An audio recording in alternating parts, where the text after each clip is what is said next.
Well, Grant, I guess it's been nice to actually have some proper time on the training ground. Yeah, it's been good. It's also given us a time to reflect over the last few games. Also, 1 or 2 days of rest after the QPR game, but the boys have been working very hard on the training ground, and we're looking forward to and looking ahead to the remaining games. Obviously, a very busy month ahead with 7 games in a month. So we need to be in good condition, physically and mentally, to be prepared for these games. I know you can always want more, but presumably you're pleased with the steps forward that have been taken, the difference that's been made over the time you've been here. Yeah, we're pleased. We're seeing improvements all the time, particularly the ideas that we're putting into the players on the training ground. The improvements are happening, on a daily basis, and it's really pleasing to see that the players are buying into everything that we're doing. Obviously, the proof's in the pudding in the games, but what we see on an everyday level is improvement in the players in terms of what we're asking of them, and that's all we can hope for, really. Have your 3 lads who were away on international duty, are they all back with you today? Yeah, Giando Fuchs was back today. He came back in today, a little bit tired this morning because a lot of travelling, yesterday, but trained fine. Ollie Norburn was not in today. He's going for a scan. Picked up an injury playing for Grenada. Looks like a bit of a knee injury, but we'll not know the severity of that until we get the results. And Ronnie Edwards, unfortunately, has contracted the virus. The reason why he never played for England in the under-19 game. So we're just monitoring Ronnie every day. And as you know, with this, he'll be allowed to come back into the building once he tests negative. Yeah, I think he's been really unlucky with COVID in that I think he had it last season and then he got impacted with other people he knew having it and had to isolate. Did you get a chance to watch him at all in the 2 games he did play? I was going to the game. I was actually going to go to the game that the day before where he contracted the virus, so the last game. So we never got going. But yeah, I mean, it's just strange, isn't it? We think we're all over this sort of testing protocols, etc. And obviously England are still doing it, and it's listen, people's got a right to do it or don't, but it's frustrating for us because we're losing a player on the back of it. I think once you look for something, you tend to find it. That's my thoughts around it. But it's disappointing for us. We'll see how he is. I mean, he's still testing positive this morning. See how he is again in the morning. But we're not writing him out. We're not writing him off for the weekend. We'll see how he is day to day. Yeah, it's a downside, obviously frustrating all of that, but the plus side is he's not feeling too bad at all then. He's got some symptoms. He's a little bit lethargic, a little bit tired, which can happen, obviously. So again, it's just monitoring him, making sure we're in contact. The physio department and are in contact with him all the time. So we just take it day by day. Is Stephen Bender back in training? I know you said initially you hoped he'd be ready for after the international break. Yes, he was. Stephen was in training and training very well, but then unfortunately he has broken his finger, which is going to probably rule Stephen out for the next 4 weeks. Unfortunately for us, it's difficult. It's difficult for Stephen. Obviously, he's just come back from that back injury.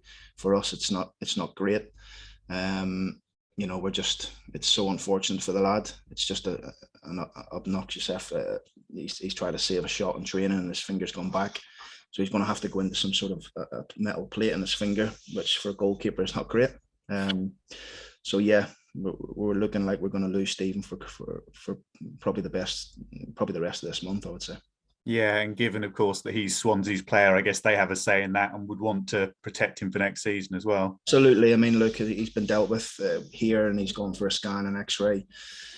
Swansea will advise, with our physios in terms of what the best protocol and treatment is for him. But at the minute, they're saying you're probably looking at 4 weeks, which sort of way writes the rest of the season off for him, which is frustrating because I didn't get to work with him long, but I could see he's a very good goalkeeper. And it's just been a frustrating time since I've been here for him, so it's disappointing for all.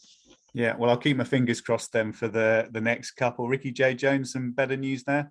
Ricky's fine. Yep, trained very well. Ricky's good. Obviously, it's a tricky one, but he's been actually feeling good. A couple of days non-contact, and then he's been straight back into the battle on the training ground, which is good, and he's feeling good.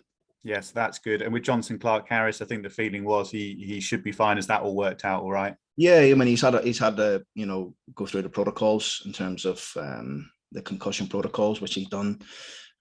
He's had back in the training ground again. So yeah, he's good. Dead legs healed up as well. So John was in a good place. Yeah, so that's good. And with Joe Taylor, who's been making a bit of an impact off the bench, he picked up a knock. How's that one looking? Joe trained today for the first time. So I mean, it's been a wee bit mixy matchy really in terms of who we've had available over the past 10 days or so. Joe trained today out in the grass today, so he'll be available for selection. Yeah, and without giving too much away in terms of perhaps surprises ahead of the weekend, by and large, the rest of the injury picture looking okay, is it? Yeah, I mean, look, we've got Dan Butler, we've got Nathan Thompson continuing on their rehab. Joe Randall is getting closer, edging closer, which is great. He's been on the grass for probably the last 4 or 5 days. Hopefully, fingers crossed, Joel can start training with us next week, which is another boost for us. And I think I've covered everyone else. There was an injury for Kyle Barker, but he was getting better. Then obviously contracted the virus as well. So yeah, but apart from that, I think everyone else is good.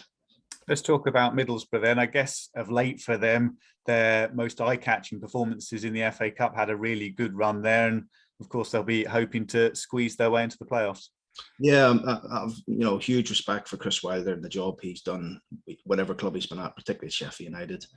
I think he's got them flying and bouncing. Like I said previously, it wouldn't surprise me if Chris still has an eye on that top two.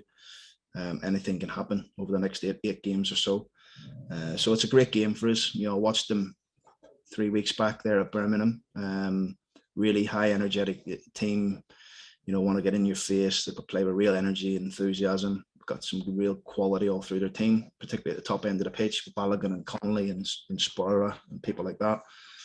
So again, it's another very difficult game for us. But these are the games you want. Two teams playing for something. We're playing, fighting for our lives and trying to get as many points as we can. They're fighting for their lives, trying to get in that, maybe push for that top 2, but definitely get in that top 6. So it's an exciting game. Have they got that look of Chris Wilder when he was at Sheffield United? Had a very distinctive way of playing. Has he instigated some of that at Middlesbrough already? Yeah. I mean, you see it in the way they play. They play with really attacking wing backs. They play with centre halves who want to join in with Paddy McNair and Dyke. So yeah, they've got a way of playing, and we have to come up with a plan, which we've worked on this week, and we'll continue to work over tomorrow to see if we can and try and stop that plan and try and hurt them the other way. So yeah, it's going to be a good game. Yeah, and it's funny, isn't it? Having had the run of games coming so thick and fast, you have an international break. I guess everyone's really eager to get back out there. Yeah, it's honestly, it's given us a really good chance to work with the boys and get a lot more messages and methods into we want to take forward in not only just these 8 games, but next season and the season after that. So it's been a worthwhile time for us. Usually after a win, you want the next game to come quick. For me, I think it's been a real good time to get some real good work into the boys. And let's hopefully, we can take this workload, this ideas that we've put across into the next, remaining games.